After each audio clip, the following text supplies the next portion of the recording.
Ikinukumpara ang congressman kay Mayor Vico Soto ng mga DDS or Solid Duterte na si Kiko Barzaga.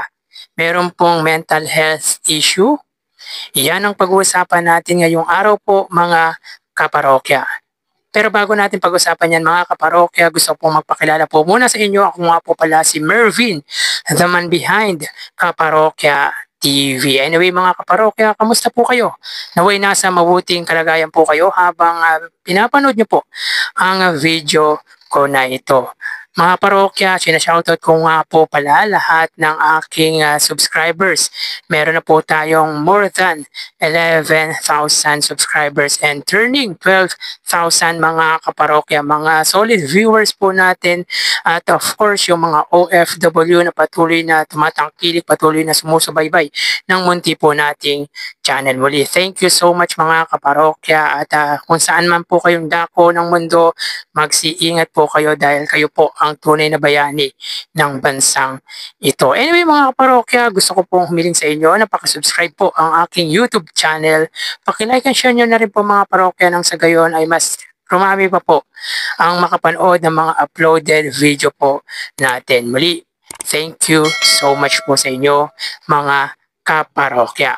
So yun nga po mga kaparokya, grabe ang patut sa dahan ni na Senator Ping Lacson at Congressman Kiko Barzaga. Grabe din po kasi umatake ang batang congressman na ito from Dasmariñas, Cavite kina Senator Ping Lacson at Senate President Tito Soto na ayon dito mga kaparokya ay tuta daw po ng dating Speaker Martin Romualdez. So yun nga po mga kaparokya, ayon kay Senator Ping Lacson, almost all local official in Cavite I've talked to say that his representative Barzaga mental health is unstable. Meaning to say mga kaparokya, may topak daw po si Congressman Kiko Barzaga.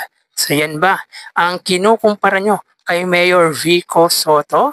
Di naman po katakataka yun mga kaparokya dahil base sa observation po ng nakararami ay meron pong problema po sa kaisipan ang batang congressman na ito. Sa mga hindi po nakakaalam mga kaparokya, si Senator Ping Lacson po ay taga Cavite kaya marami pong nakakausap na local official ang senador sa probinsya po ng Cavite. Grabe, nakakabilib din po itong si Congressman Kiko Barzaga kung gibain or atakihin sina Senador Ping Lacson at Senate President Tito Soto. Akala mo ay bagito ang mga mambabatas na binabangga po nito.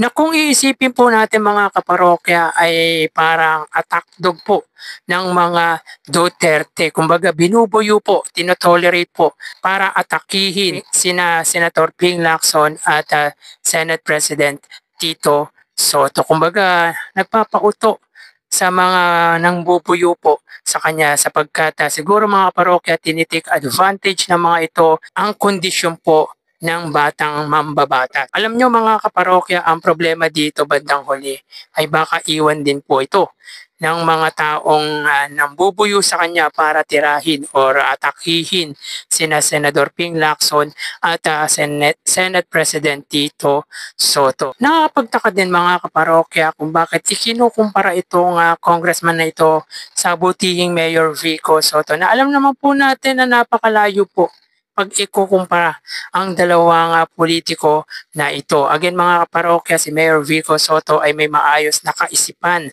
at marami na pong napatunayan lalo na po sa lungsod po ng Pasig. Ewan ko lang po mga kaparokya, ang congressman na ito from Dasmariñas, Cavite na ngayon lang po natin nakilala at ginagawa pong attack dog ng mga DDS ng mga Duterte supporters. Yun nga po mga kaparokya, may bago na naman po itong post at kung saan ayon dito ay Ping Lacson, nakala ko nakakatakot na pulis ka.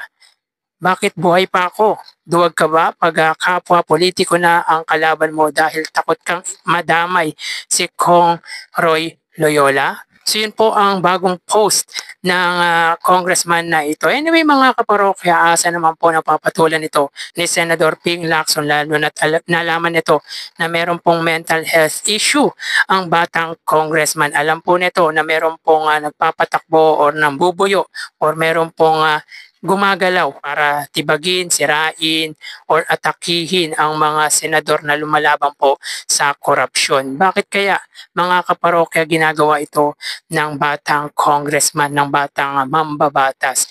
Na take advantage po ba ang kaisipang mental nito? Kung kaya ganyan lang po kadali para sa congressman ang tirahin or batikusin ang dalawang mambabatas. Or gusto lang nito maging relevant dahil gusto magpakilala. Ang mahirap dito mga kaparokya, yung sinasabi nitong magpapatay sa kanya ay baka yung pa, yung mga nambubuyo sa kanya. Dahil alam naman po natin na madumi ang politika dito. Sana mag-isip-isip po si Congressman Kiko Barzaga.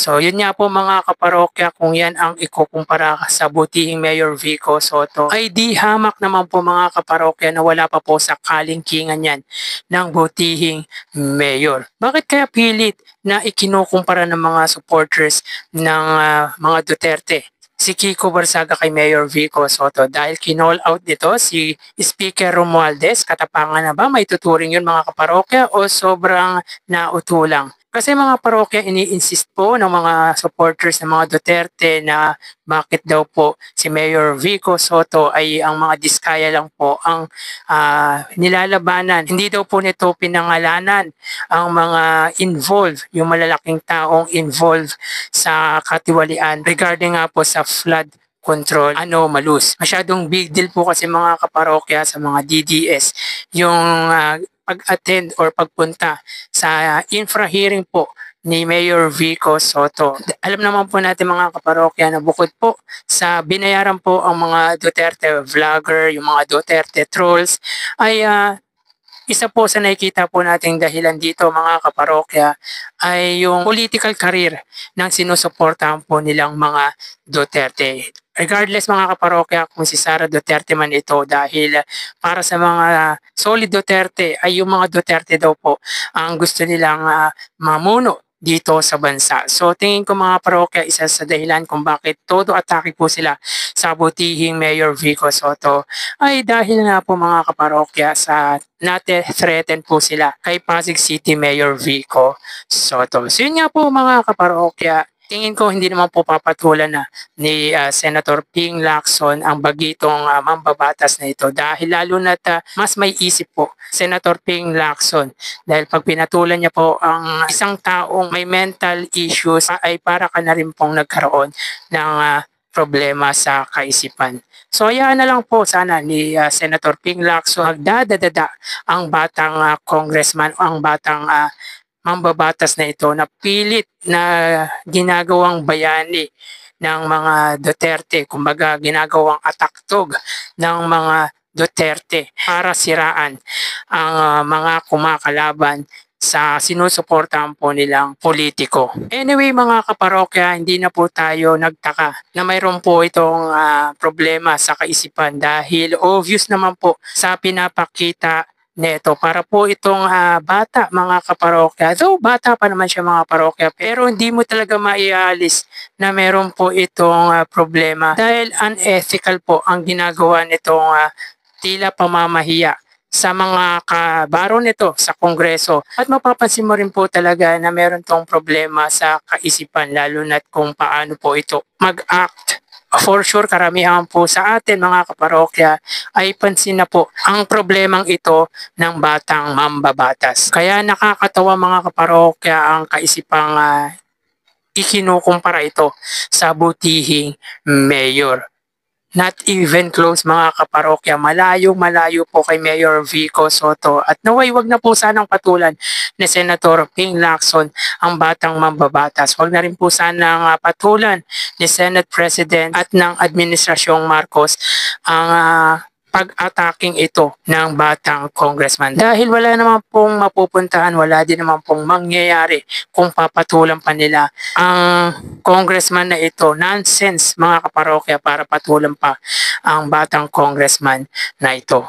Alam niyo mga parokya, ako natatakot kay Congressman Kiko Barzaga. Masyado po siyang nagagamit ng kung sino man po. Ang nakakatakot pa po dito mga kaparokya, sa kaganyan niya ay mapahamak po siya. Mapahamak in a sense na pwedeng ipatumba. At ang sisisihin mga kaparokya ay ang kumakalaban dito. Kaya mag-ingat din po sana mga kaparokya yung mga binabatikos nito. At mag-ingat din po sana si Congressman Kiko Barzaga. Alam natin mga kaparokya na ginagamit lang talaga ang batang congressman na ito ng sino man.